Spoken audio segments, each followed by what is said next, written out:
Kajian Kitab.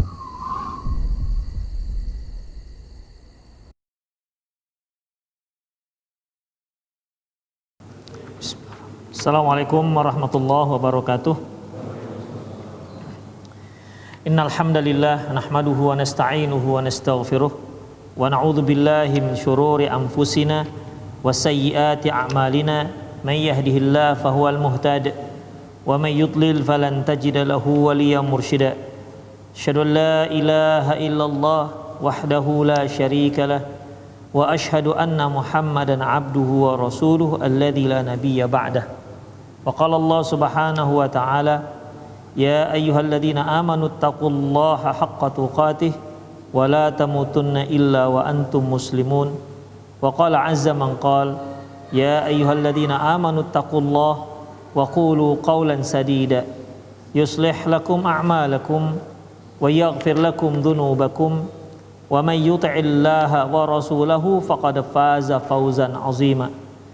Ya ayyuhan nasu taqu rabbakumul ladzi khalaqakum min nafsin wahidah wa khalaqa minha zawjaha wa batha minhuma rijalan katsiran wa nisaa'a wattaqullaha alladzi tasaaluna bihi wal arham innallaha kana 'alaikum raqiba. Amma ba'du, inastaqal hadithi kitabullah wa khairal hadi hadi Muhammad sallallahu alaihi wasallam wa syarrul umur muhdatsatuha wa kullu muhdatsatin bid'ah wa kullu bid'atin dhalalah wa kullu dhalalatin finnar. Kaum muslimin dan kaum muslimat, para pemirsa Rosyad TV dimanapun anda berada, dan jamaah Masjid Taubah rahimanallahu wa iyyakum, kita masuk pada pembahasan berikutnya, yaitu babun nahi man wata'a ahlahu min dukhul qabr. Bab larangan seorang yang melakukan hubungan intim dengan istrinya untuk masuk ke dalam lubang kubur. Ikhwah, ketika jenazah mau dikebumikan, tentunya ada orang-orang, 2 atau 3 orang yang menyambut di dalam liang kubur. Dan orang-orang yang ada dalam liang ini, di antara persyaratannya, dia tidak boleh tadi malam yang melakukan hubungan intim dengan istrinya. Berarti yang tidak melakukan. Yang melakukan tidak boleh masuk ke dalam liang kuburan untuk menyambut jenazah dalam lubang kuburan. Hadisnya yaitu an Anasin radhiyallahu anhu anna Ruqayyata radhiyallahu anha lamma matat qala Rasulullah sallallahu alaihi wasallam, ketika Ruqayyah yaitu putri Rasulullah SAW meninggal dunia. Ruqayyah ini suaminya siapa? Utsman bin Affan. Utsman bin Affan memiliki 2 orang istri yang kedua-duanya putri Rasulullah sallallahu alaihi wasallam, yaitu Ruqayyah dan satu lagi Ummu Kalsum. Ya, oleh karena itu Utsman bin Affan disebut dengan Dzun-Nura ini, seorang yang memiliki 2 cahaya. Ketika Ruqayyah binti Rasulullah sallallahu alaihi wasallam wafat, ya, Utsman bin Affan menikah dengan Ummu Kalsum. Ummu Kalsum juga putri Rasulullah sallallahu alaihi wasallam. Anna Ruqayyata radhiyallahu anha lamma matat, bahwasanya ketika Ruqayyah radhiyallahu anha meninggal dunia, qala Rasulullah sallallahu alaihi wasallam, Rasulullah sallallahu alaihi wasallam bersabda, la yadkhulul qabra rajulun qarafa ahlahu qarifu ahlihi al-lailah. Janganlah yang masuk ke lubang kuburan itu seorang yang tadi malam melakukan hubungan intim dengan istrinya. Demikian ikhwah. Berarti ini terkait dengan tadi malam. Tadi malam berarti kalau malam ini dia melakukan hubungan, ya, malam ini berarti besok Jumat sampai sorenya dia nggak boleh melakukan hubungan, nggak boleh dia ikut menyambut jenazah masuk ke dalam liang kuburan, lubang kuburan. Tapi kalau Sabtu nggak boleh, karena di sini janganlah seorang laki-laki, janganlah seorang yang dia tadi malam melakukan hubungan dengan istrinya masuk ke lubang kuburan untuk menyambut jenazah. Falam yadkhul Utsman bin Affan. Falam yadkhul Utsman bin Affan, ya. Falam yadkhul Utsman bin Affan radhiyallahu anhu al-qabra. Dan ternyata Utsman bin Affan tidak ikut masuk ke dalam kuburan. Padahal Utsman bin Affan suaminya Ruqayyah yang meninggal ini, ya. Utsman bin Affan suaminya Ruqayyah yang meninggal ini. Alasannya kenapa? Dikarenakan tadi malam dia melakukan hubungan intim. Loh, tapi istrinya meninggal. Tapi istrinya meninggal.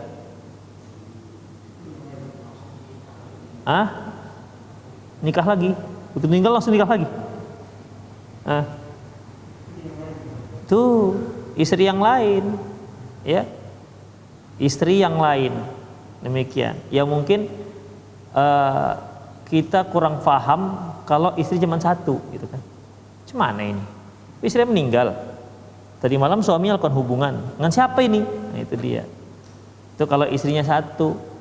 Kalau yang istrinya lebih daripada satu, dia nggak bingung macam antum. Demikian, ya. Jadi ikhwah rahimallahu wa iyyakum, ya bisa jadi ini merupakan istrinya yang lain.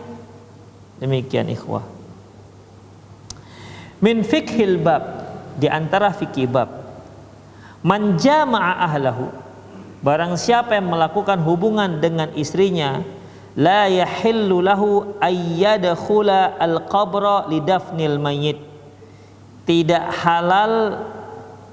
halal dia ikut memasukkan mayat ke dalam lubang kuburan. Ya, bahasa kita yang menjambut mayit dalam kuburan. Kalau yang di atas boleh, kan dia kan ada satu grup di atas, satu grup di bawah. Ya, yang di bawah ini ya berapa orang yang sanggup lah. Kalau dia ada yang sendiri yang sanggup silahkan. Kalau nggak sanggup sendiri ya berdua. Nggak sanggup kira-kira berdua bertiga. Yang penting yang bertiga di dalam kuburan itu tidak boleh yang tadi malam melakukan hubungan dengan istrinya. Itu aja syaratnya. Ya, itu aja syaratnya. Qala al-Hafiz fil Fathul Bari, berkata Hafiz Ibnu Hajar dalam kitab Fathul Bari, wa fi hadzal hadithi itharul ba'id al-ahd anil muladdatu fi mawaratil mayyit walau kana al-mar'atu 'ala al-ab wa zauj. Hadis ini menunjukkan bahwasanya orang-orang yang telah melakukan hubungan kelezatan itu dibelakangkan ketimbang orang yang tadi malam tidak melakukan apa-apa untuk menyambut si mayit. Walaupun si mayit itu, ya, walaupun dia adalah ayah si mayit atau suami si mayit. Ya, kalau si suami tadi malam melakukan hubungan intim atau si ayah tadi malam melakukan hubungan intim, walaupun yang meninggal itu anak perempuan dia, ya, maka tetap tidak dibolehkan. Atau apakah dikarenakan anak perempuan, mayatnya perempuan, kalau perempuannya laki-laki, kalau jenazahnya laki-laki, gimana? Enggak. Dia tidak terkait dengan jenazahnya. Hukum, ya, hukum tidak boleh orang yang menyambut mayit di dalam lubang kuburan yang tadi malam melakukan hubungan dengan istrinya itu tidak terkait dengan jenis kelamin si mayit. Jadi walaupun si mayit ini laki-laki ataupun perempuan, maka tetap yang berada dalam lubang kuburan itu tidak boleh yang tadi malam melakukan hubungan. Harus yang tidak. Demikian ikhwah, harus yang tidak. Wa qila innaha atharahu bidzalika li'annaha kanat sana'atuhu. Ada yang mengatakan bahwasanya Yang berada di lubang kuburan itu Abu Thalhah, ikhwah. Ya. Yang berada di lubang kuburan Abu Thalhah, seperti yang telah kita ada di sini hadisnya. Yang menyambut jenazah Ruqayyah dalam kuburan itu adalah Abu Thalhah. Dan ini tidak ada hubungan kemahroman antara Abu Thalhah dengan Ruqayyah. Antum tahu siapa istri Abu Thalhah? Ummu Sulaim, ya. Istri Abu Thalhah Ummu Sulaim. Demikian, tidak ada hubungan kekerabatan dengan Ruqayyah, dengan Rasulullah sallallahu alaihi wasallam. Jadi kalau seandainya Ruqayyah ini hidup, dengan Abu Thalhah tidak ada hubungan kemahroman. Berarti yang menyambut mayat dalam kuburan itu tidak harus mahram. Loh, tapi dia dipeluk-peluk. Gimana? Ya nggak apa-apa, asalkan mayat yang dipeluknya. Demikian. Kalau masih hidup, dibungkus gitu, boleh dipeluk? Tetap nggak boleh. Demikian, ikhwah. Berasa dia. Ya. Demikian, ikhwah. Jadi nggak apa-apa, tidak harus dia mahram yang di dalam kuburan itu. Syaratnya satu, yaitu jangan orang yang tadi malam melakukan hubungan intim, walaupun yang dalam itu adalah bapaknya, walaupun dia adalah suaminya, nggak boleh dia di dalam itu. Demikian, ikhwah. Jadi ada yang mengatakan bahwasanya mengapa Rasulullah menyuruh Abu Thalhah yang berada di dalam yang menyambut? Berarti kan yang menyambut itu punya satu, ya. Yang menyambut di dalam hanya satu orang. Berarti sanggup orang dahulu untuk menyambut jenazah dalam kuburan hanya satu orang, Abu Thalhah. Taib. Ada yang mengatakan kenapa Abu Thalhah? Alasannya dikarenakan ada yang mengatakan itu memang sudah menjadi tugas Abu Thalhah, sebagaimana Ummu Atiyah. Ummu Atiyah, ya, tugas beliau pada zaman Rasulullah menjadi Bilal, maksudnya menjadi penyelenggara jenazah yang perempuan. Makanya kalau ada jenazah perempuan selalu hadis menyebutkan Ummu Atiyah. Terkait dengan jenazah, terkait dengan perempuan jenazah, kemudian kaitannya banyak berita dari Ummu Atiyah, karena dia memang ditugaskan untuk menyelenggarakan jenazah. Taib. Wa fihi nadhar, alasan ini perlu dikoreksi ulang. Alasan yang mengatakan kenapa Abu Thalhah yang masuk ke dalam lubang kuburan menyambut jenazahnya Ruqayyah, ada yang mengatakan dikarenakan memang itu sudah menjadi tugasnya Abu Thalhah. Alasan ini perlu dikaji ulang. Fihi nadhar, fa inna dhahirus siyaq anna Islam ikhtara lidzalika liqauni lam yaqa' minhu fitilkal lailah jima'an.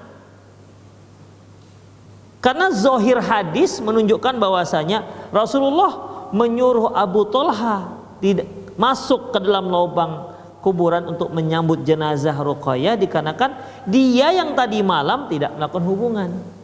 Begitu. Karena Rasulullah kan katakan, yang tadi malam nggak lakukan hubungan intim silakan masuk. Ya berarti orang yang mendengar yang tadi malam merasa dia melakukan sesuatu dengan istrinya, dia nggak berani masuk. Akhirnya masuklah Abu Thalhah. Demikian, ikhwah. Kemudian, jadi zahirnya adalah bukan karena Abu Thalhah masuk liang kuburan bukan dikarenakan itu tugas dia, tapi memang dikarenakan dia yang memenuhi syarat. Wa qala Ibnu Hazm fi Muhalla. Berkata Ibnu Hazm dalam kitab Muhalla, wa ahaqqun nasi bi inzalil mar'ati fi qabriha malam yata' tilkal lailah. Dan orang yang paling berhak untuk menurunkan jenazah perempuan ke dalam kuburannya yaitu yang tadi malam tidak lakukan hubungan intim dengan istrinya. Wa in kana ajnabiyan, walaupun yang menyambut jenazah dalam kuburan itu adalah yang ajnabi, artinya yang bukan mahram. Hadara zaujuha aw awliya'uhu aw lam yahduru, baik suaminya atau wali-wali si perempuan itu hadir maupun tidak. Demikian, ikhwah. Ya, baik yang wali-walinya itu hadir atau kan tidak, baik suaminya hadir ataupun tidak. Jadi kalau walaupun dia suaminya, walaupun dia orang tuanya, walaupun dia wali si perempuan si jenazah, kalau mereka nggak memenuhi syarat, yaitu karena mereka tadi malam melakukan hubungan intim, maka tak boleh masuk ke dalam lubang liat. Ya, tidak boleh masuk ke lubang kuburan. Jadi bagaimana kalau seandainya yang bukan mahram? Silakan. Yang penting syaratnya yang tadi malam tidak melakukan hubungan. Demikian ikhwah rahimanallah wa iyyakum. Nomor 2, Dhahabat Tahawi fi Syarhil Mushkil Athar. Imam At-Tahawi menyebutkan dalam kitab Syarah Mushkil Athar, Syarh Mushkil Athar, ila annal muqarafah takunu fil muqawalati, takunu minal muqawalati wal al-madhmumati. Imam At-Tahawi mengatakan yang dimaksud dengan qarifah, muqarafah, ikhwah, kan Rasulullah katakan la yadkhul qabra, tidak boleh masuk dalam kuburan, la yadkhul qabr ar-rajulu qarifun, qarifu ahlihi al-lailah, tak boleh masuk ke dalam liang, ke dalam lubang kuburan seorang yang tadi malam melakukan hubungan. Jadi yang melakukan hubungan itu disebut dengan kata qarifun, muqarafah. Jadi di sini ya Imam At-Tahawi mengatakan yang dimaksud yang tadi malam tidak muqarafah atau tidak qarif terhadap istrinya, maksudnya kata beliau yaitu ucapan-ucapan yang tercela. Jadi kalau Imam Tahawi mengatakan qarif di sini bukan melakukan hubungan intim dengan istri, tapi qarif di sini adalah orang yang mengucapkan ucapan-ucapan tercela terhadap istrinya, begitu. Kemudian ai al-munaza'atu fil kalam, yaitu bertengkar mulut dengan istrinya. Wastaba'ada an takuna fil isabah. Menurut Imam Tahawi nggak mungkinlah kalau qarif itu diartikan hubungan intim. Kenapa? Li'annal isabata rajulu ahlahu ghairu madhmumah. Karena seorang suami jika melakukan hal itu terhadap istrinya bukanlah satu perkara yang tercela. Demikian ikhwah. Jadi begini, kata Imam Tahawi, ya, Rasulullah mengatakan la yadkhulul qabra rajulun qarifu ahlihi lailah. Janganlah orang yang masuk kuburan, yang masuk ke lubang kuburan seorang yang tadi malam melakukan hubungan intim dengan istrinya. Itu kalau diartikan qarifu al-muqarafah. Imam At-Tahawi mengatakan artinya bukan melakukan hubungan intim, tapi yang tidak bertengkar dengan istrinya. Muqarafah di sini artinya al-muqawalatul madhmumah, yaitu ucapan-ucapan yang tercela. Jadi Imam Tahawi mengatakan jangan masuk ke lubang kuburan seorang yang tadi malam caci makian dengan istrinya. Beliau mengartikan seperti itu. Mengapa beliau mengartikan begini? Kata beliau, kalau kita artikan di situ adalah hubungan intim, mustahil. Kenapa? Dikarenakan seorang suami bukanlah satu perbuatan tercela kalau dia melakukan dengan istrinya. Kenapa nggak boleh masuk kuburan? Kenapa dia nggak boleh masuk ke lubang kuburan menyambut jenazah? Apa masalahnya? Tapi kalau seandainya kita artikan qarafa di sini artinya bertengkar mulut, caci makian bersama istrinya, itu masih bisa. Kenapa? Karena itu merupakan sebuah perbuatan yang tercela. Nah, itu alasan Imam At-Tahawi. Bisa dipahami apa yang dimaksud Imam Tahawi, ya? Jadi Imam At-Tahawi mengatakan qarifu ahlihi artinya yang bertengkar mulut dengan istrinya, bukan yang melakukan hubungan intim dengan istrinya. Kenapa tadi alasannya? Kenapa dia nggak mengartikan qarif itu artinya lakukan hubungan? Iya, karena hubungan badan bukan tercela. Kenapa kok nggak boleh masuk? Apa masalahnya? Gitu, ikhwah. Kalau dikatakan lebih dekat lagi, kalau diartikan adalah tengkar mulut, caci maki, saling caci maki. Nah, demikian. Qala syekhuna fi ahkamil janais, berkata syekh kami dalam kitab Ahkamul Janais. Syekh kami yang dimaksud siapa? Syekh Albani rahimahullah. Wastab'ada hadha tafsir, yakni tafsirul muqarafah bil jima' at-tahawi biduni ayat dalil. Kata Imam Syekh Albani rahimahullah, Imam At-Tahawi yang mengatakan bahwasanya qarifu itu diartikan hubungan intim, ini kejauhan maknanya. Tetapi Imam At-Tahawi tidak menyebutkan dalil yang menyebutkan tentang makna itu. Ya. Kemudian fala yaltafitu ilaihi, oleh karena itu pendapat Imam Nawawi, Imam An-Nawawi, pendapat Imam At-Tahawi ini tidak perlu digubris, kata beliau. Ya, pendapat Imam At-Tahawi ini tidak perlu digubris. Kenapa? Karena dia mengucapkan pendapat itu tidak ada dalil yang mengartikan ke arah sana. Karena qarifu ahli itu arti dasarnya adalah melakukan hubungan badan. Itu ikhwah, bukan bertengkar mulut. Jadi ketika harus diartikan dari arti asal ke makna yang lain, itu harus ada dalil yang menguatkan itu. Ya, harus ada dalil yang menguatkan ini. Kenapa kok tidak diartikan dia secara asal?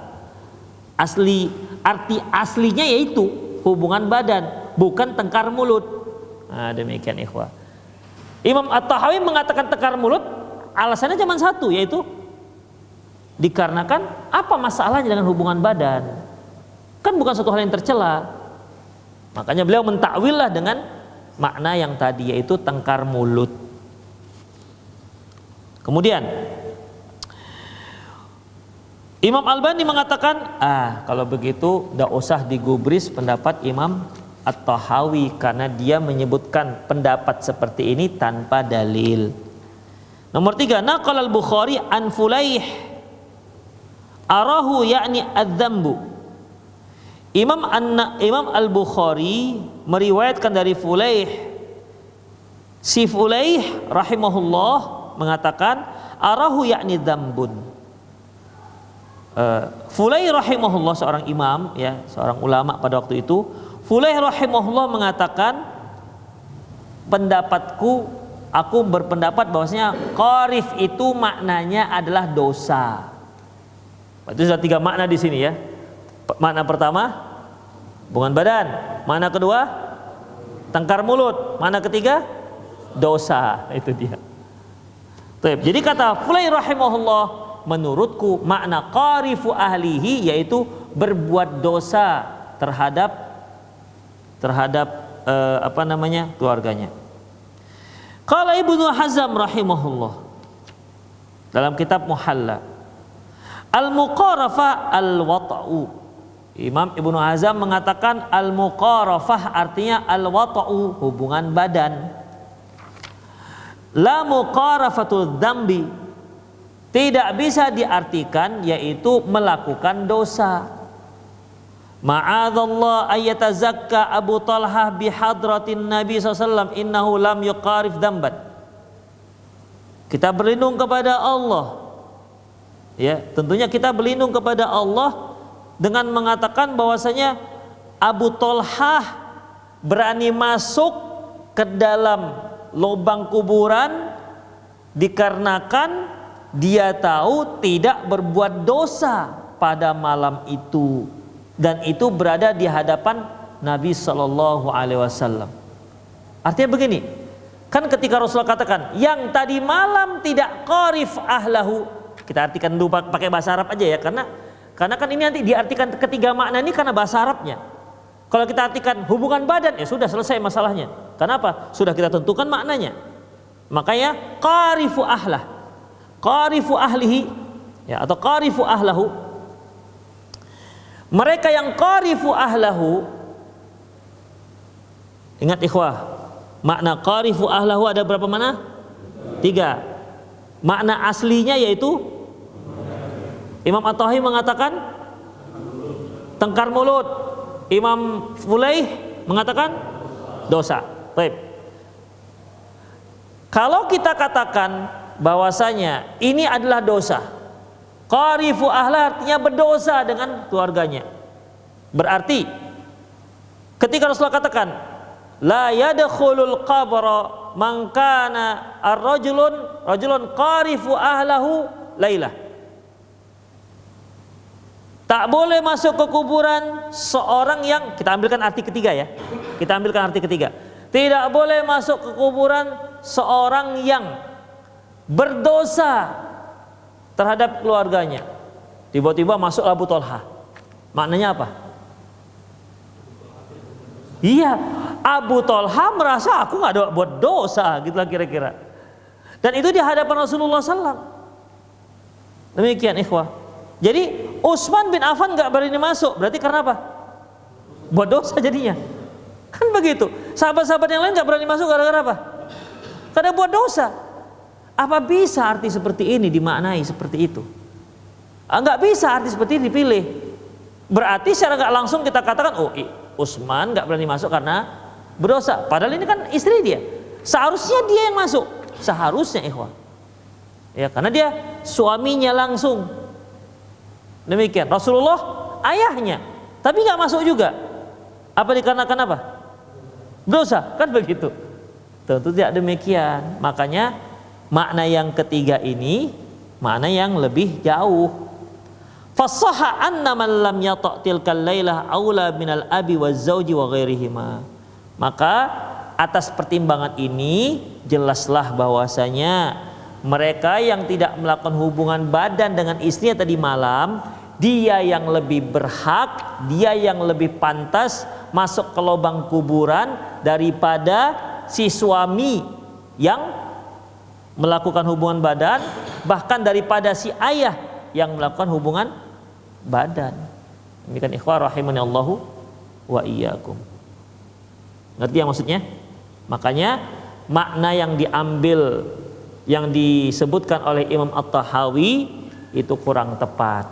Sebagaimana makna yang disebutkan oleh Imam Fulaih juga kurang tepat. Jadi bagaimana ikhwah? Kembali ke makna yang hakiki, yaitu yang melakukan hubungan badan dengan istrinya. Demikian ya. Apa fungsinya kita tahu ini makna-makna begini? Ikhwah, terkadang tanpa kita sadari tiba-tiba kita mendengar ada yang mengartikan seperti itu. Jadi kita sudah punya ilmu lah tentang itu. Oh begini nih, kenapa dia mengatakan begini? Ini asal usul ceritanya. Demikian ikhwah, azinallahu wa iyyakum. Ya paham ya? Jadi intinya dalam bab ini apa? Satu, apa itu? Itu aja. Ya, itu aja. Yang lakukan hubungan intim tadi malam tak boleh masuk ke kuburan menyambut si mayit. Itu aja sebenarnya. Kok lama kali pembahasannya? Ya begitu aja. Ya. Supaya ini kan untuk meluaskan. Saya kira kalau masalah ini kan sudah dengar lama antum kan? Bahwasanya yang masuk ke lubang kuburan tak boleh yang tadi malam hubungan badan. Ya kan? Pak, sudah lama dengar kan? Enggak juga. Astagfirullah. Saya kira udah lama dengar. Antum udah lama dengar? Ini juga, baru ini juga. Oh, iya makanya yang semangat kali kan tadi malam dia udah melakukan ya. Begitu siapa yang masuk sini lompat dia. Ya. Maksud dia itu lompat di sini kan dia mau pahala besar pahalanya begitu. Sementara dia nggak tahu syarat ini. Ya, demikian ikhwah rahimallahu. Selanjutnya kita ambil satu bab lagi. Babut tahrimi kasril 'azamil mayyidil muslim. Bab haram mematahkan tulang jenazah atau mayat seorang muslim. Bab diharamkannya mematahkan tulang mayat muslim. Berarti kebalikannya yang nggak muslim boleh kan gitu artinya. Kan ini terkait-kait dia. Bab haram mematahkan tulang mayit muslim. Di sini mayit muslim berarti nggak semua mayit, hanya yang muslim saja. Nanti akan sebutkan kenapa kok yang lain muslim boleh, apa boleh yang lain muslim begitu.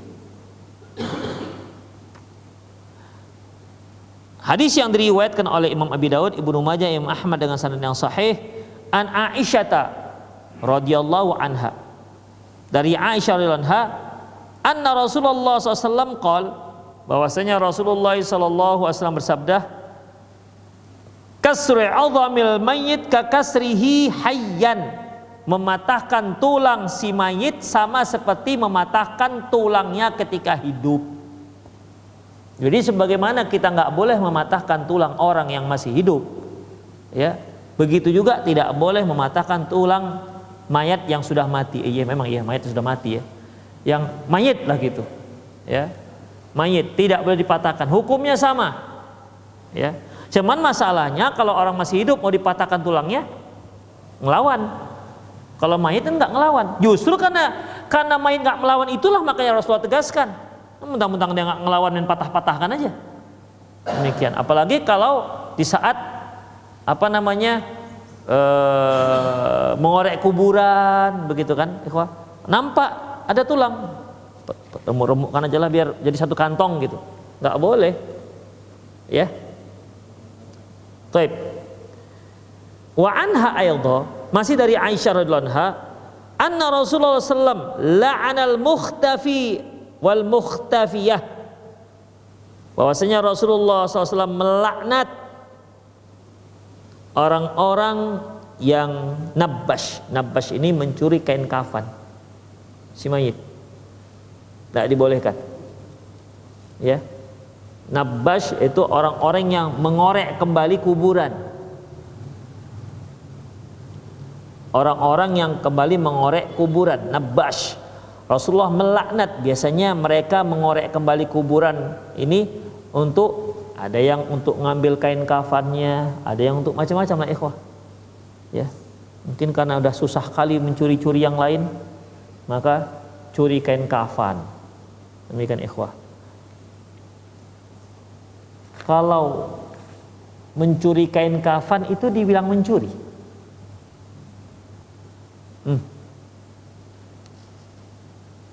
Kalau mayit itu punya hak milik. Kalau saya punya HP, antum ambil dengan tanpa izin, maka antum mencuri. Karena kan saya hidup nih. Kalau saya meninggal, harta milik saya sudah dibagi-bagikan. Tinggal yang saya bawa kain kafan. Terus kalau ada yang mencuri kain kafan, apakah dia dikatakan pencuri? Mencuri hak milik mayit.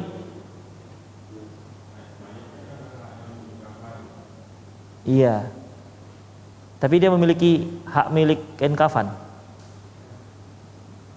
Demikian ikhwah. Karena permasalahan inilah, apakah mayat ini memiliki hak kain kafan sehingga kalau ada yang mencuri maka dia akan dipotong tangannya? Di sini para ulama berbeda pendapat. Kalau orang masih hidup iya, tapi kalau orang mati, kalau ada yang ngambil kain kafan orang yang sudah mati, apakah dikatakan dia mencuri? Demikian ikhwah. Yang mengatakan mencuri, potong tangannya. Kalau harga kain kafannya sepertiga dinar, sekitar 1.020.000 gitulah kira-kira. Nisab orang yang mencuri dipotong tangannya, yaitu sepertiga dinar.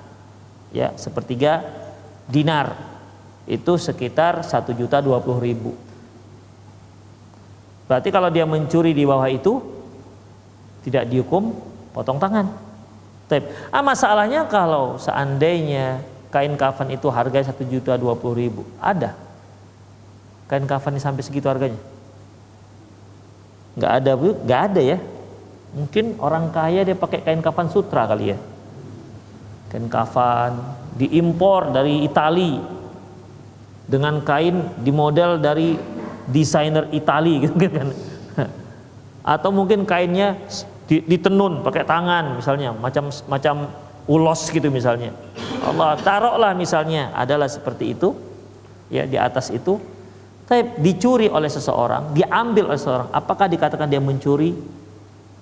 Para ulama yang mengatakan itu termasuk kategori mencuri dipotong tangannya. Tapi bagi mereka mengatakan enggak, itu bukan mencuri, karena dia nggak punya apa-apa. Ya, si mayit ini nggak punya apa-apa. Demikian ikhwah. Jadi nggak dikatakan dia nggak dipotong tangan. Allah a'lam bishawab. Intinya ya nggak mau dipotong atau nggak dipotong, janganlah antum ada niat untuk curi kain kapan ya. Demikian. Biasanya orang yang curi kain kapan ini apa?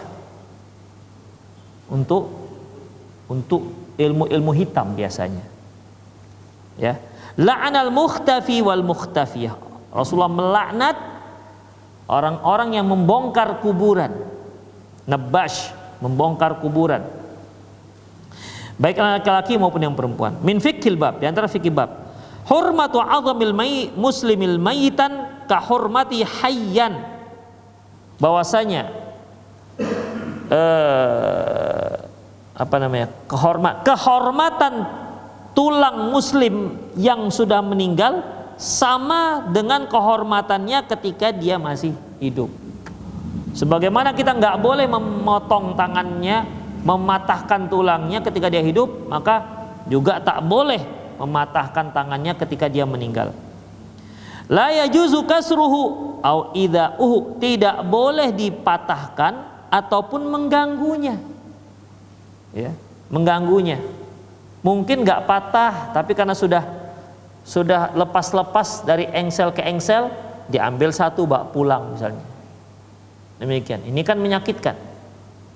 Ya, atau jarinya tarik satu misalnya. Pokoknya yang menyakitkan dan mengganggu itu nggak dibolehkan. Haram hukumnya. Nomor 2, yuhramu qat'u syai' min atrafil mayit. Nomor 2, haram hukumnya memotong anggota badan si mayit. Potong tangannya, potong jarinya, ambil kukunya, misalnya ambil kukunya, nggak dibolehkan. Ya. Au itlafu dzatihi, atau merusak jasadnya. Au ihraqihi, ataupun membakarnya. Kama nassa ala dzalika jumhur alul ilmi, sebagaimana yang dijelaskan oleh jumhur ahlul ilmi. Gimana dengan para pendonor jantung, pendonor mata, gimana itu? Nah, Eva, pernah dengar gak hukumnya? Kan banyak kan, ada orang yang donor. Nanti kalau saya mati, udah jantungku kasihkan kepada orang yang sakit jantung, gitu. Atau dijual. Kalau aku mati, jantungku dijual, sekian, kasihkan ahli warisku. Mataku sekian, mata kanan sekian, ginjal nih paling enggak 3M ini, 2 ginjal 6M. Siapa yang mau beli? Dilelang dengan dia ketika dia masih hidup, dengan tujuan maksudnya dapat duit untuk ahli warisnya. Boleh nih? Nggak boleh, ya, tidak dibolehkan, terutama jenazah muslim, ya. Terutama jenazah muslim. Bayangkan ikhwah, mematahkan tulangnya sama seperti hukum mematahkan tulangnya ketika masih hidup. Apalagi ngambil jantungnya, ngambil ginjalnya. Oh, tapi kan itu kan dia yang menawarkan jantung, ginjal, ini kan punya dia, ya dia bebas menjual. Gimana kita jawab? Ikhwah, dia melihat, aduh miskin kali aku ini, udahlah jual ginjal 1, 2M. Gimana, boleh? Ini punya dia. Gimana ikhwah, boleh nggak? Kenapa nggak boleh? Atau memang boleh orang punya dia?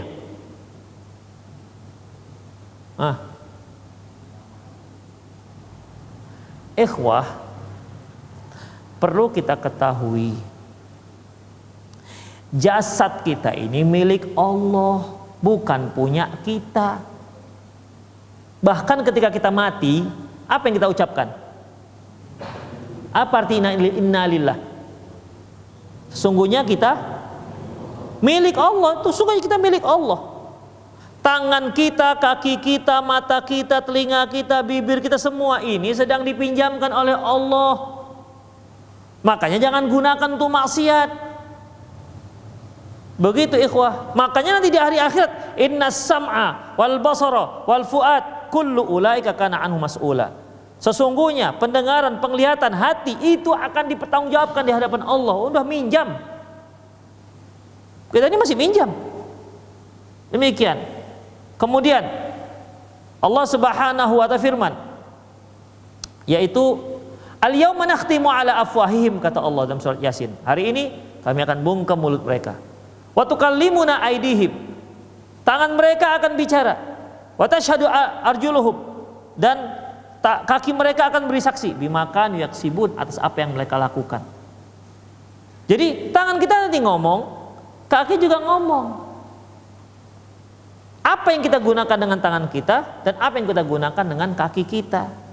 Kita itu minjam ikhwah, masih minjam. Makanya kalau kita minjam yang milik Allah, ya, gunakanlah untuk hal-hal yang sesuai dengan yang Allah bolehkan. Kalau antum minjam sepeda motor, misalnya antum minjam sepeda motor si A, kemudian antum gunakan untuk begal misalnya. Antum nampak, ini sepeda motor saya ini. Demikian. Atau antum gunakan sepeda motor itu untuk ngebom misalnya. Seperti yang dulu pernah terjadi di Pasar Senen.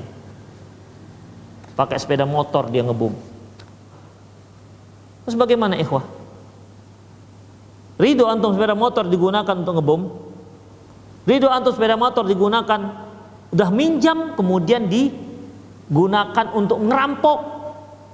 Jangankan sepeda motor, ada teman minjam, bang, pinjam celuritnya bang, mau ngapain? Alah, udahlah pinjamlah.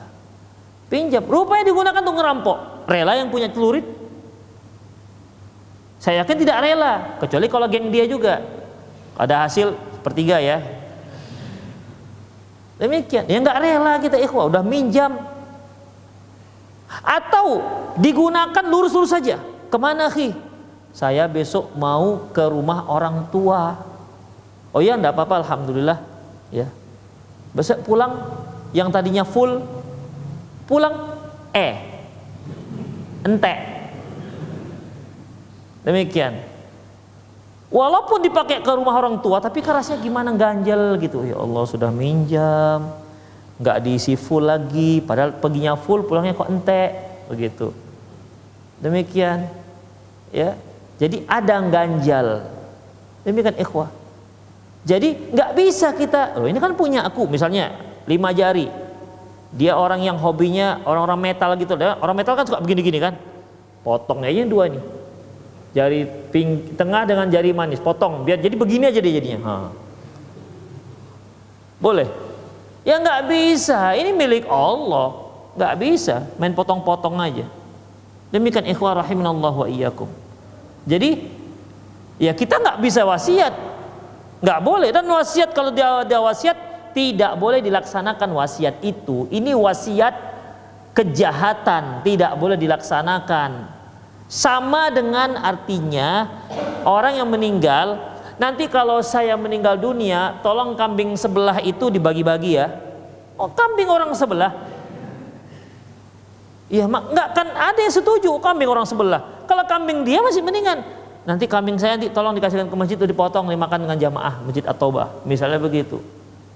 Tapi kalau saya meninggal nanti tolong kambing tetangga saya ada dua ekor tuh punya dia, kalau saya meninggal tolong dipotong aja lah, dah bagi-bagi. Gak akan ada orang yang mau melaksanakan itu. Sama seperti itu, dia meninggal, kalau saya meninggal nanti tolong ginjal saya sekian, jual sekian untuk saya. Anda gak punya hak untuk menjual itu, ya, gak punya hak, karena Anda tak memilikinya. Yang punya adalah Allah Subhanahu wa ta'ala. Bahkan harta kita saja ketika kita meninggal, yang membagi-bagikannya siapa? Yang membagi-bagikannya siapa? Menentukan sekian siapa? Allah.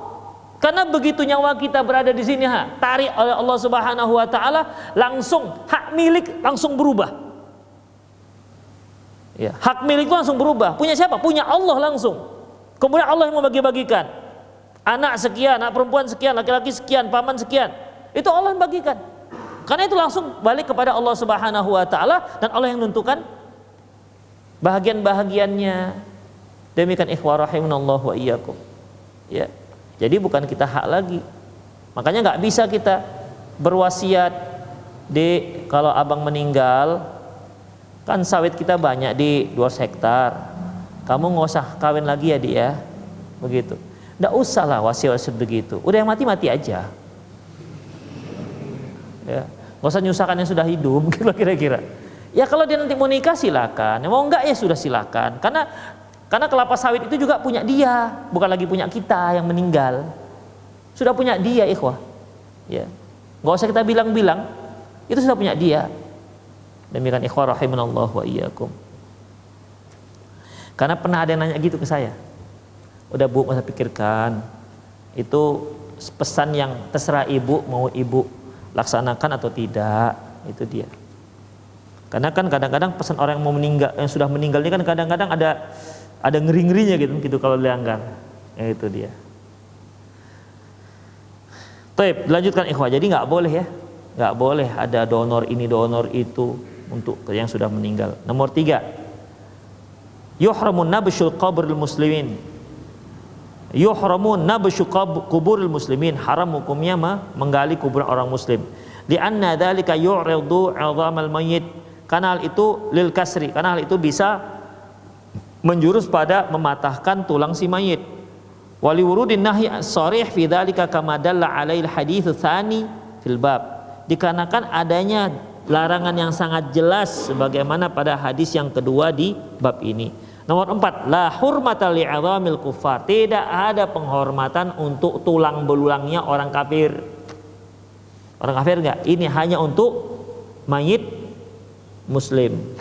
Demikian. Jadi kalau ada yang sakit jantung orang muslim begitu kan, silakan cari donor jantung, tapi yang kafir-kafir aja. Jangan dari yang muslim. Jantung itu kan dalam bahasa Arabnya hati. Jadi misalnya ada orang Chinese misalnya yang Buddha, meninggal dia, ambillah jantung dia. Jadi hatimu jadi hati orang Cina, matiin Cina. Jadi bagaimana? Boleh nggak? Kan Rasulullah at-taqwa hahuna, takwa itu di sini, iman itu di sini. Sementara jantungnya sudah diganti kan jantung orang Cina. Gimana? Hilang takwanya? Ya nggak begitu ikhwah. Boleh nggak donor darah ngambil darah orang kafir?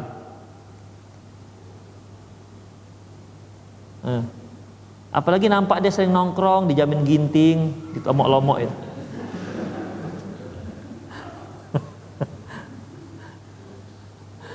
Boleh nggak ikhwah? Allahu alam.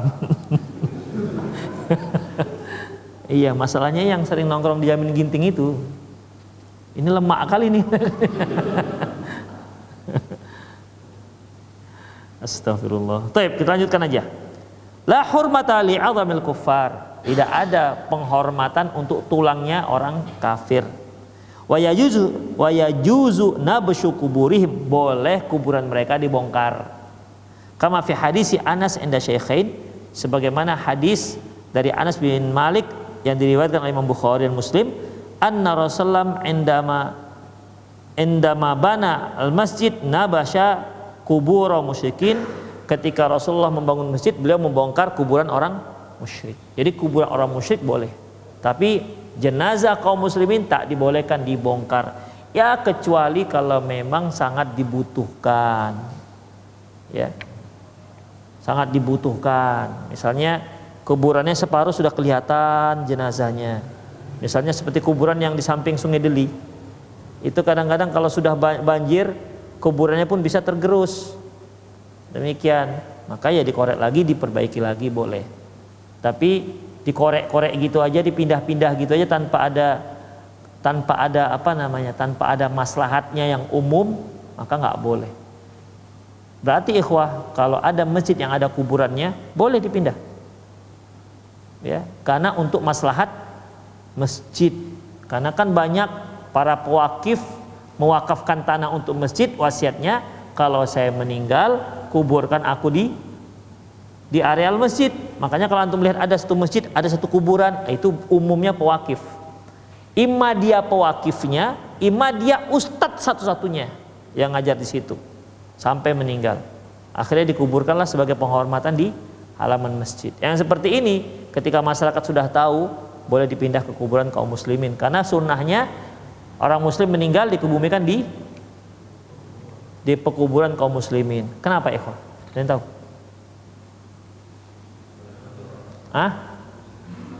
Bisa apa? Kenapa didatangi?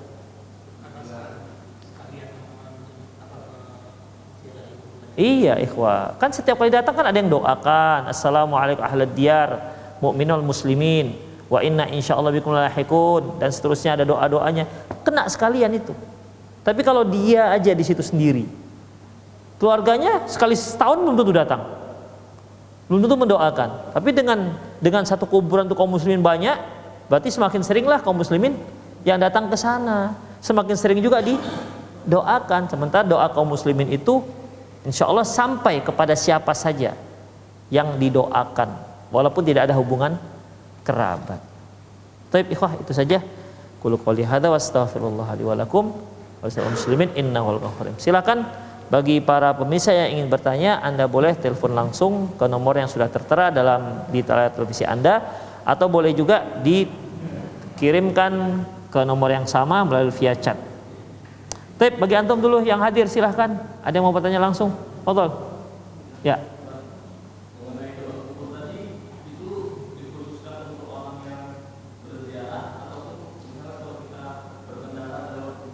Yang masuk ke daerah kuburan. Ya, yang masuk, bukan yang lewat. Yang masuk ke area kuburan maka disunahkan untuk baca itu. Ada lagi? Ya. Satu aja dulu. Satu aja, jangan langsung tiga.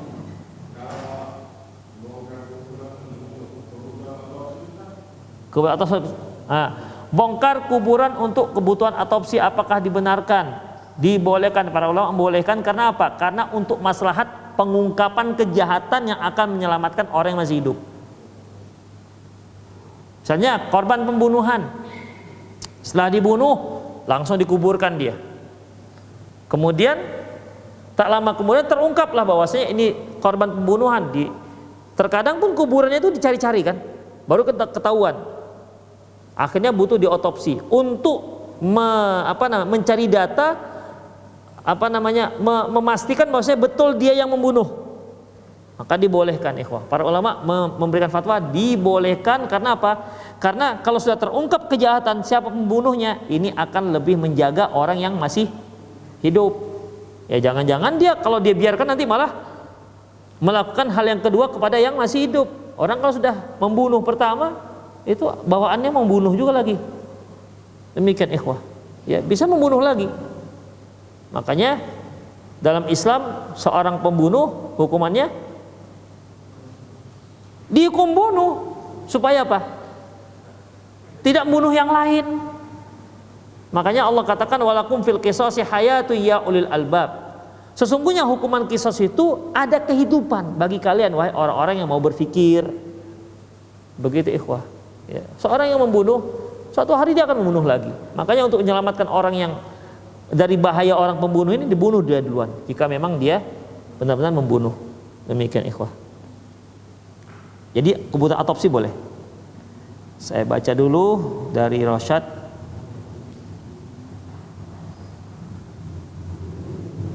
Seorang suami yang sudah mengucapkan sumpah, aku bersumpah kita bercerai, ini hukumnya gimana Ustadz?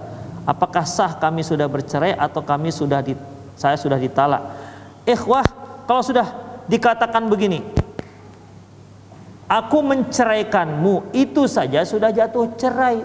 Apalagi pakai sumpah, demi Allah kita sudah bercerai. Allahu Akbar.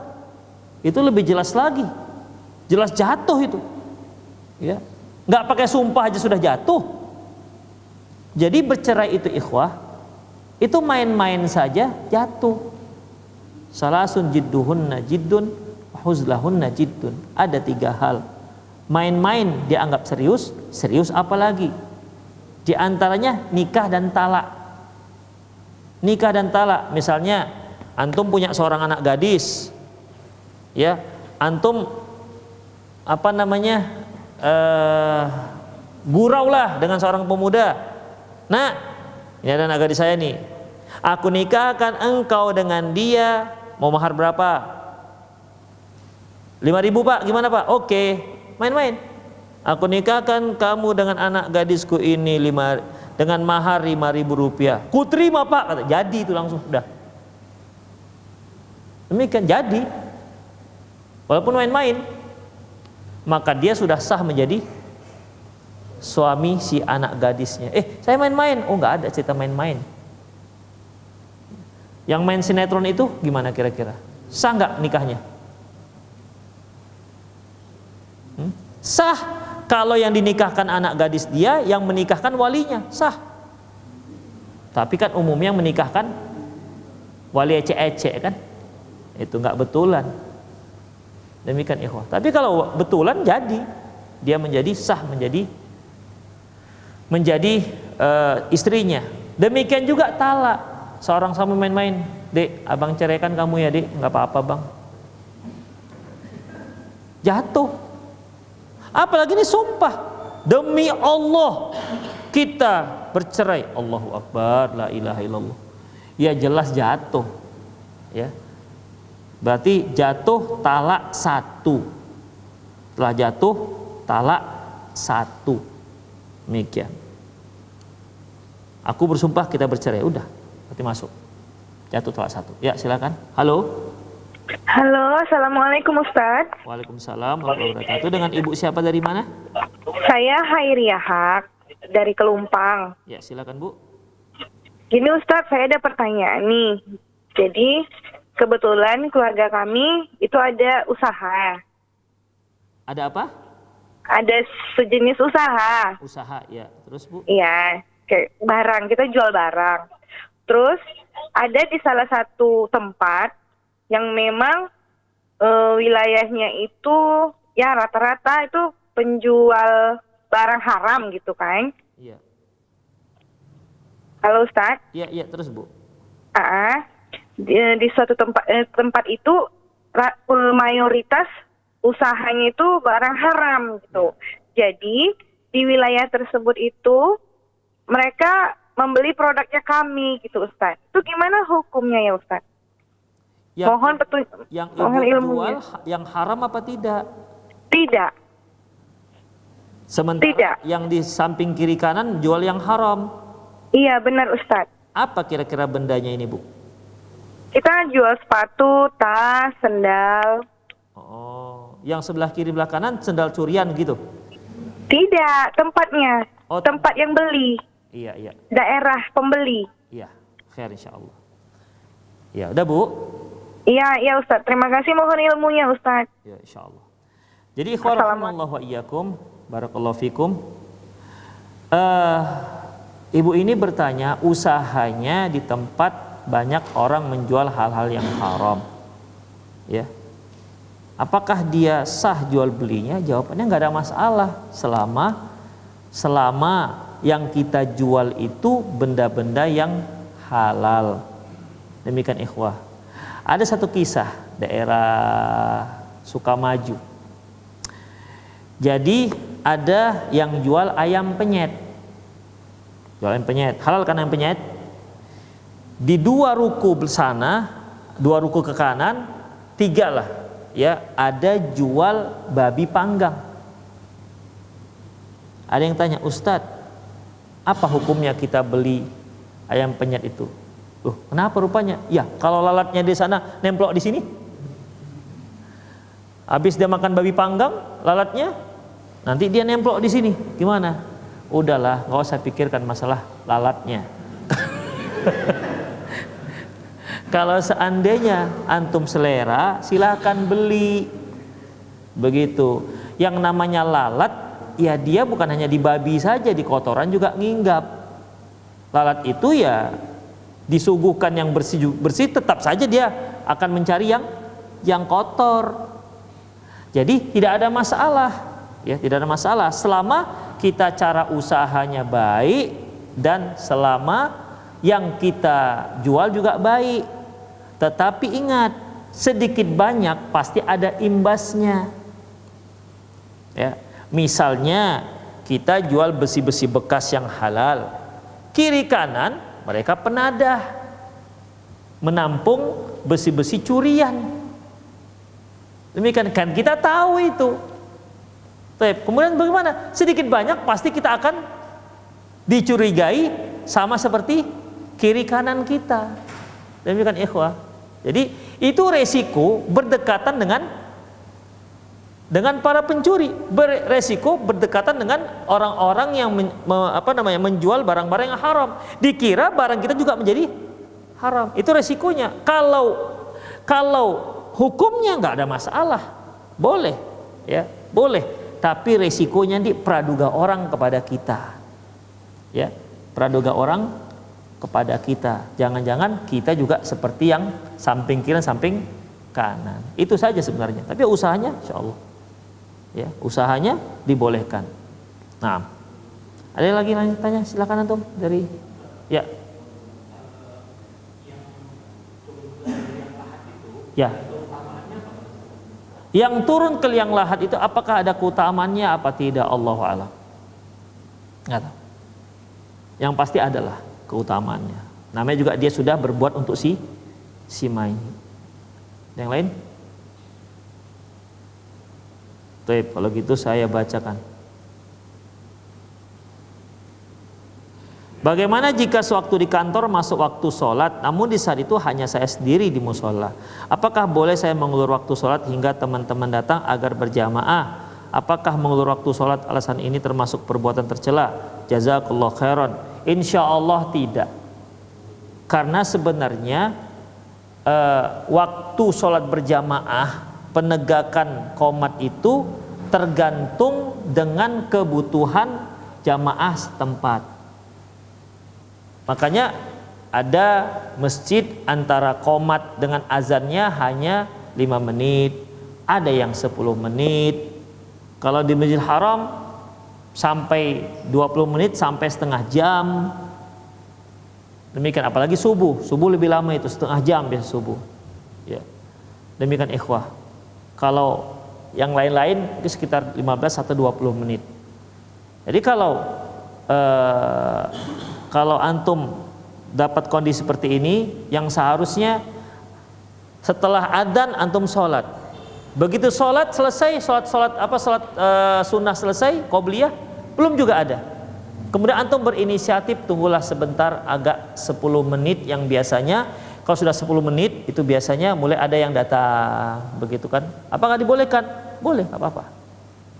Ya, boleh nggak apa-apa. Jadi kalau hanya beda-beda 10-20 menit gak apa-apa insya Allah. Tapi kalau sampai jam 2 untuk menunggu, setengah 3, apalagi sampai jam setengah 4, itu bukan sholat zuhur lagi namanya, udah mau sholat asar. Itu ikhwah, ya. Karena kan kadang-kadang jam 12 karyawan keluar itu kan belum zuhur tuh. Biasanya apa yang dia lakukan? Makan, itu dia, makan. Sementara zuhur 12 misalnya, 12.15. Karena ada yang cepat sampai 12.15, ada yang 12 di Medan 12.20 menit gitu kan. Sementara dia baru keluar. Ya, kalau orang karyawan baru keluar kan nggak langsung makan ya kan, lihat-lihat dulu begitu kan. Jalan dulu. Habis nanti 10 menit baru dia mulai buka lagi, cari kawan makan lagi. Kawan makan yang dia juga bawa makanan begitu biasanya carinya. Tidak kawan makan yang nggak punya makanan biasanya yang dicari. Antum punya makanan, ayo makan bareng. Nah, jadi sama-sama bareng gitu. Bukan ada yang nggak punya makanan, nggak begitu bisa ditanya. Demikian ikhwah, makan bareng lagi, makannya sambil ngobrol lagi. Namanya juga makan sambil istirahat kan. Akhirnya sampailah 12:30, barulah mereka sholat. Di mana? Boleh nggak? Boleh. Makanya kalau ada jamaah kaum muslimin di situ, sepakatan dengan mereka. Setelah adzan kita qomat berapa menit? Kan ada yang gini aja lah supaya kita bisa sholat jamaah, ada 20 menit misalnya, ya sepakatkan aja, ya disepakatkan. Demikian supaya mereka yang lain bisa sholat berjamaah. Demikian, boleh seperti itu. Ya Allahu a'lam bishawab.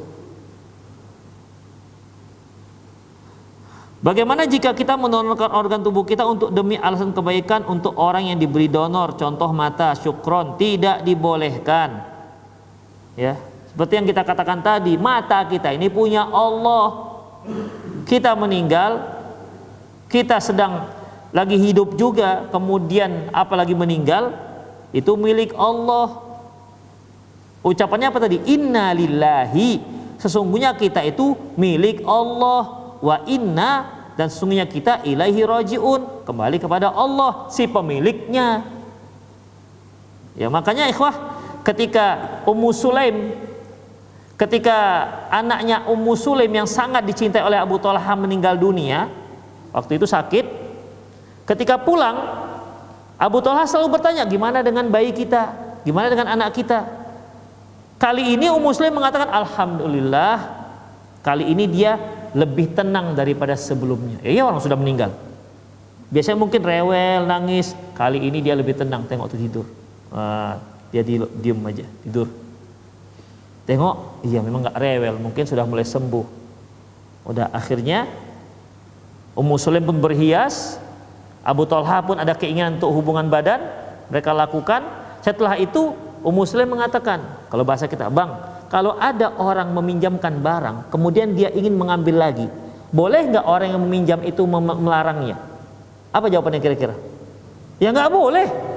Saya minjam sepeda motor kan antum, kemudian antum minta, bang, Ustadz mana sepeda motor saya? Enak aja minta lagi. Ya nggak bisa, orang saya minjam, pemiliknya minta lagi, ya harus dipulangkan. Ya harus dipulangkan lah, kata Abu Thalhah, nggak boleh dihalang-halangi karena pemiliknya sudah memintanya. Kata Ummu Sulaim, anak kita sudah diminta oleh yang pemiliknya. Itu dia, anak kita sudah diminta oleh si pemiliknya. Jadi kita ya nggak boleh bilang apa-apa. Abu Thalhah karena sudah dikunci begitu kan, mau marah gimana, mau sedih gimana, akhirnya apa yang beliau lakukan? Lapor ke Rasulullah. Rasulullah, istri saya begini mengatakan dia begini. Apa kata Rasulullah? Barakallahu lakuma fi lailatikuma, semoga Allah memberkahi kalian berdua dan malam kalian berdua. Berarti betul apa yang dikatakan Ummu Sulaim. Demikian ikhwah. Jadi nggak dibolehkan. Ya, tidak dibolehkan. Allahu a'lam bishawab. Ada yang lanjut tanya? Tadi ya. Donor darah hukumnya dibolehkan karena itu bukan berupa organ. Ya. Dan dia juga memproduksi. Dia juga terus berproduksi. Jadi kalau darah kita ambil, dia akan berproduksi. Jadi tidak termasuk, dilarang. Ya. Makanya donor darah itu ketika kita mau donor itu ada tes dulu. Harus sekian HB ya. HB-nya sekian, tensi sekian. Kenapa? Nanti bisa saja kalau itu tidak sesuai dengan persyaratan, malah akan bermudarat. Tapi kalau dia sesuai dengan persyaratan, malah bagus. Demikian ikhwah. Jadi bukan satu yang terlarang. Kalau ginjal 2 diambil 1 jadi lebih bagus? Enggak kan? Mata diambil 1 jadi lebih bagus? Enggak lebih bagus. Jadi jangan dikira ginjal 2, aduh ini lebih 1 nih. Kira lebih. Enggak ada yang lebih. Seperti usus buntu ikhwah. Itu satu yang lebih enggak? Karena banyak juga kan yang mengatakan usus buntu itu lebih. Apalah ekor di ujung usus besar ini. Ini lebih ini. Apa mungkin kira-kira Allah menciptakan itu sesuatu yang lebih tak ada gunanya? Sedangkan Allah mengatakan, seorang mukmin harus mengatakan Rabbana ma khalaqta hadza batila. Ya Allah, tidak ada yang kau ciptakan ini batil, sia-sia, pasti ada fungsinya. ada usus kecil di ujung usus besar lebih katanya. Nggak ada fungsi, nggak mungkin. Iya. Nggak mungkin. Allah tumbuhkan kutil di pipi antum, jadi kira nggak ada fungsinya itu. Apa fungsinya kira-kira? Supaya antum nggak arogan kali. Ada kutil misalnya gitu kan. Nggak sombong-sombong kali misalnya. Pasti ada faedahnya ikhwah. Ya pasti ada faedahnya. Demikian, pasti ada faedahnya. Nggak akan mungkin nggak ada. Demikian ikhwah. Demikian juga usus buntu. Ya dokter manapun yang mengatakan lebih, nggak akan lebih itu, nggak akan ada yang lebih, nggak ada di tubuh kita, di dunia ini nggak ada sesuatu yang diciptakan Allah tidak ada gunanya, itu nggak ada. Demikian ikhwah rahimanallah wa iyyakum. Jadi boleh Pak ya, apalagi hasil analisa kedokteran mendonorkan darah itu bagus, ya mencegah stroke, ya mencegah stroke juga mencegah penyakit-penyakit yang ada di dalam darah, biasanya asam urat, kemudian kolesterol. Karena kalau darah itu diambil, maka secara otomatis sumsum tulang belakang akan memproduksi sel-sel darah yang baru. Itu dia. Ada lagi yang langsung? Tapi udah ya. Ada lagi Pak, Bapak tadi ada 3. Coba yang kedua.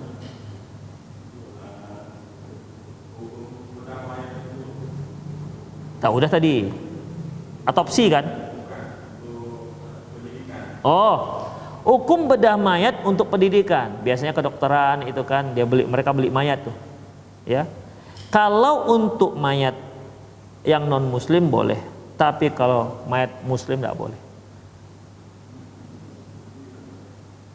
Demikian. Untuk mayat yang non muslim boleh, tapi yang mayat muslim nggak boleh. Hanya punya saudara laki-laki yang ingin menikah melalui proses ta'aruf, tapi selama proses ta'aruf saudara Ana tidak jujur mengatakan tentang dirinya kepada si perempuan tersebut. Suatu hari keluarga dari pihak perempuan menemui Ana dan menyatakan mengenai saudara Ana itu. Kemudian Ana menjawab sesuai dengan yang Ana ketahui tentang saudara Ana itu. Qadarullah pernikahan dibatalkan dan saudara Ana ini menyalahkan Ana atas pembatalan pernikahan itu, sehingga hubungan Ana dan saudara Ana semakin renggang. Apa yang harus Ana lakukan terhadap saudara Ana Ustadz? Antum jelaskan. Nggak boleh. Dalam masalah ini adalah salah satu yang dibolehkan untuk menggibahi orang. Ya. Boleh. Misalnya si A melamar si B, seorang wanita, atau si Zaid melamar si Zainab. Zaid melamar Zainab. Zainab nggak tahu siapa ini Zaid. Tapi Zainab tahu bahwasanya Zaid ini temannya si Ahmad. Si Zainab tanya si Ahmad, Ahmad, si Zaid melamar saya. Menurut kamu apa? Gimana dia? Maka Ahmad nggak boleh bohong. Sebutkan semua aib-aib dia. Ya, dibolehkan ikhwan. Ya nggak boleh bohong di situ. Nggak boleh antum merekomendasi sesuatu yang antum tahu bahwasanya nggak layak direkomendasi, dan nggak boleh juga bohong. Jangan antum datang oleh seorang akhwat, bang, si Zaid gimana bang? Tengok, cocok juga ini. Iya kan, cocok juga ini. Oh, Zaid itu nggak bagus. Ini gini. Oh iya bang, yang bagus siapa? Abang lah yang bagus kan. Ya, itu lebih parah lagi ikhwah, nggak dibolehkan. Ada kayak nyalit seperti ini, ada kisah salib-salib seperti ini ada. Ya, ini bukan sinetron, cerita di waqi' realita itu ada seperti itu. Jadi dia memburuk-burukkan calon kawan demi untuk dia masuk. Kalau putus dia bisa masuk, begitu. Ini pembohongan publik, nggak boleh. Jadi hendaklah jujur di situ. Jadi apa yang antum lakukan? Ya, antum ceritakan saja kenapa saya harus lakukan, karena ya harus jujur di sini. Berdosa antum kalau antum tidak menceritakan. Seandainya mereka jadi juga dikarenakan kebohongan antum, maka antum ikut andil dalam dosanya. Ikut andil dalam dosanya. Makanya jujur saja. Demikian. Ada yang nanya langsung? Saya baca ini dulu ya.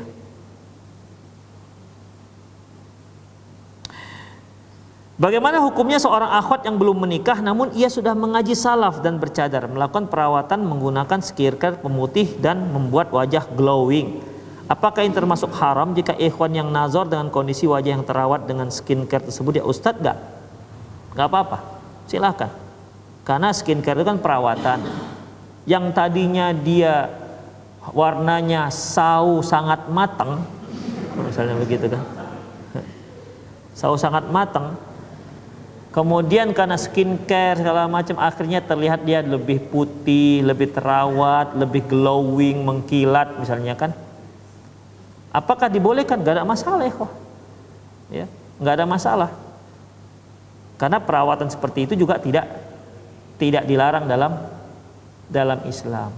Perawatan kulit, misalnya antum ketemu seorang akhwat, terlihat ini sepertinya 25, setelah nikah ternyata tengok KTP-nya 55. Makanya tengok KTP kalau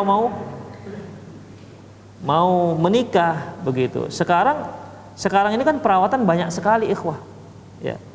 Kecuali kalau sampai bedah plastik, bedah ini, bedah itu, yang tadinya hidungnya sedikit kemudian dimancungkan, yang tadinya dagunya lepes ditiruskan, yang tadinya tembem pipinya disedot lemaknya jadi agak sedikit tirus misalnya.